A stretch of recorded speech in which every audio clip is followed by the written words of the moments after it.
नमस्कार मंडळी. आज आपण तेलात शेव न तळता पाण्यात शेव बनवून मस्त झणझणीत चटपटीत असा पदार्थ बनवणार आहोत, जे बनवायला अगदी सोपा आहे आणि पटकन बनवून तयार सुद्धा होतो. तर चला करूया रेसिपीला सुरुवात. त्यासाठी सर्वात आधी एका पॅनमध्ये आपण 1 चमचाभर तेल ॲड करून घेऊया. 3 हिरव्या मिरच्या, 5 ते 6 लसणाच्या पाकळ्या मी इथे घेतलेल्या आहे. हिरवी मिरची तुम्ही तुमच्या आवडीप्रमाणे कमी जास्त करू शकता. आता आपण ह्याला 1 मिनिटभर छान असं भाजून घेऊया.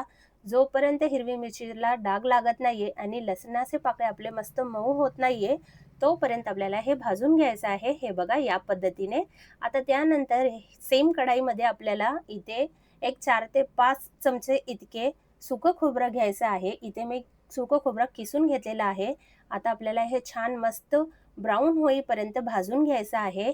तर आजची रेसिपी जरा जरी आवडली असेल मंडळी, तर प्लीज एक लाईक करायला विसरू नका आणि तुम्ही कोणत्या देशातून, कोणत्या प्रदेशातून किंवा कोणत्या राज्यातून ही रेसिपी बघताय, प्लीज मला कमेंट करून नक्की कळवा, म्हणजे मी तुमचे आभार मानू शकेल. इथे तुम्ही बघू शकता मस्त छान असं जे आपलं खोबरं आहे, ब्राऊन झालेलं आहे. आता आपल्याला गॅसची फ्लेम इथे बंद करून घ्यायची आहे. त्यानंतर आपल्याला हे सुकं खोबरं एका डिशमध्ये काढून छान असं थंड करून घ्यायचं आहे. आता एक मिक्सरचं भांडं घ्यायचं आहे. भाजलेलं खोबरं, लसण, हिरव्या मिरच्याचे जे आपण भाजून ठेवलं होतं ते घेतलेलं आहे.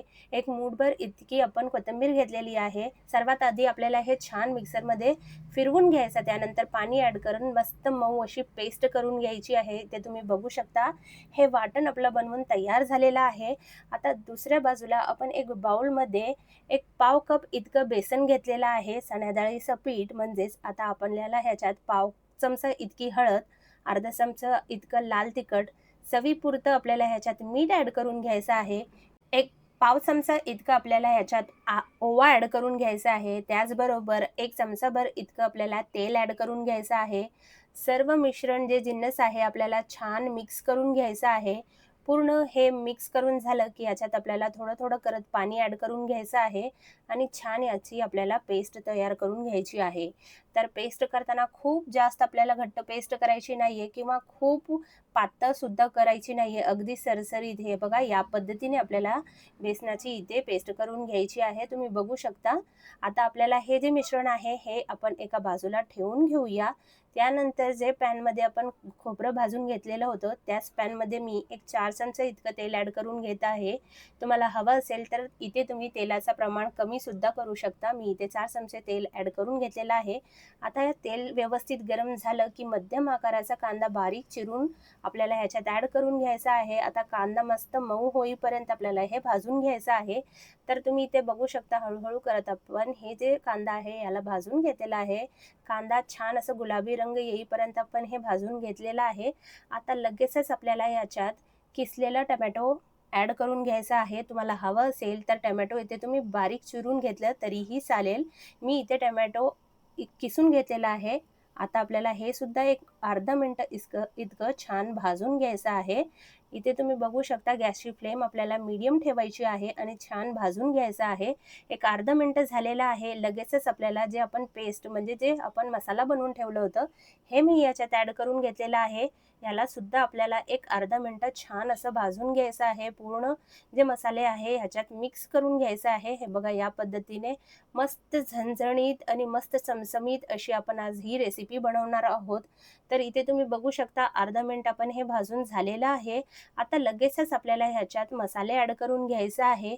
तर मसाल्यात सर्वात आधी मी इथे मीठ ॲड करून घेते चवीपुरता. त्याचबरोबर अर्धा चमचा धणे, अर्धा चमचा लाल तिखट, त्याचबरोबर पाव चमचा इतकं मी इथे हळद घेतलेली आहे. आपण आधीच 3 हिरव्या मिरची घेतले होते. तिखट होत्या हिरव्या मिरच्या म्हणून मी लाल तिखट कमी वापरलेलं आहे. तिखट तुम्ही तुमच्या आवडीप्रमाणे कमी जास्त इथे करू शकता. आता आपण छान जे मसाला आहे हे तेल सुटेपर्यंत 1 मिनिटभर आपण पुन्हा याला भाजून घेतलेलं आहे. इथे बघू शकता तुम्ही छान असं इथे तेल सुटलेलं आहे. आता मिक्सरच्या भांड्यात मी अर्धा कप पाणी ॲड करून घेतलेलं होतं.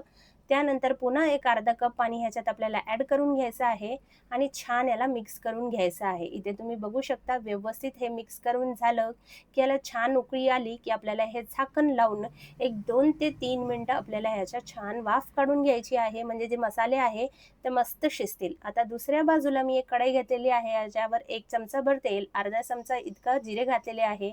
जिरे छान तडतडले की याच्यात आपल्याला 2 ग्लास इतकं पाणी ह्याच्यात ॲड करून घ्यायचं आहे. हे बघा, आता याला आपल्याला छान मिक्स करून घ्यायचं आहे. त्याचबरोबर याच्यात आपण एक पाव चमचा इतकं मीठ घालून घेऊया आणि छान ह्याला मिक्स करून घेऊया. आता याला छान आपल्याला उकळी येईपर्यंत आपल्याला हे मिक्स करून घ्यायचं आहे. म्हणजे पाण्याला अगदी खळखळ उकळी यायली पाहिजे, एवढं आपल्याला याच्या मिक्स करून घ्यायचं आहे. तर इथे तुम्ही बघू शकता छान मिक्स करून झालेलं आहे. पाण्याला छान उकळी आलेली आहे. आता आपण गॅसची फ्लेम थोडीशी बारीक करून घेऊया. आता जे सारण आपण बेसनाचं बनवून ठेवलेलं होतं, ते आता आपण हे इथे या सुऱ्यामध्ये भरून घेऊया. तर इथे तुम्ही बघू शकता, मी इथे जे शेव आहे, ते छोटी-छोटी जे शेव असते ते करून घेणार आहे. म्हणूनच मी जे बेसनाचं पीठ आहे, ते थोडंसं सरसरीत ठेवलेलं आहे. तुम्हाला जर लांबसडक अशी शेव हवी असेल, तर तुम्ही जे बेसन आहे थोडंसं घट्ट ठेवलं, की मस्त लांबसडक अशी शेव इथे बनवून तयार होते. पण मला अशी लांबसडक शेव नको हवी होती, म्हणून मला छोटी-छोटीशी शेव हवी होती, म्हणून मी जे बेसनाचे पीठ आहे, ते थोडंसं सरसरीत ठेवलंय. तर इथे तुम्ही बघू शकता, आपण पाण्यात हे पूर्ण जे बेसनाचं पीठ आपण सुऱ्यामध्ये भरून घेतलं होतं, याची शेव इथे पाडून घेत आहे. गॅसची फ्लेम मी मध्यम ठेवली होती. त्यानंतर पूर्ण शेव पाडून घेतली. त्यानंतर गॅसची फ्लेम पुन्हा मी मोठी केली आणि जोपर्यंत हे पूर्ण फुगून वर येत नाही, तोपर्यंत चमचा अजिबात याच्यात ॲड करायचा नाहीये.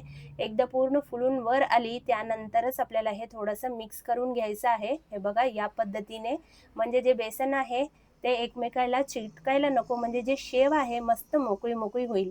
याला आपल्याला एक 2 ते 3 मिनिटं छान अशी उकळी काढून घ्यायची आहे. त्यानंतर गॅसची फ्लेम बंद करून घ्यायची आणि जी शेव आहे ते पूर्ण आपल्याला ह्याच्यात झाऱ्यात काढून घ्यायची आहे. हो मंडळी, आज आपण मस्त चमचमीत झणझणीत अशी गावरान पद्धतीने शेवची भाजी बनवणार आहोत, जे अगदी वेगळ्या पद्धतीने आहे. खायला खूप भारी लागते, भन्नाट लागते. आता हे जे पाणी आहे हे सुद्धा तुम्ही फेकून देऊ नका. जर तुम्हाला मस्त रस्स्याची भाजी करायची असेल, तर हे पाण्यासकट तुम्ही हे भाजी बनवू शकता.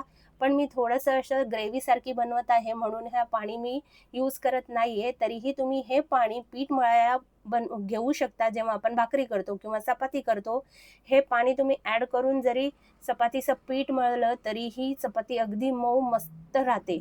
तर इथे तुम्ही बघू शकता, जे आपण रस्सा बनवून घेतलं होतं, हे सुद्धा मस्त वाफवलेलं आहे. याच्यावर मस्त तर्री सुटलेली आहे.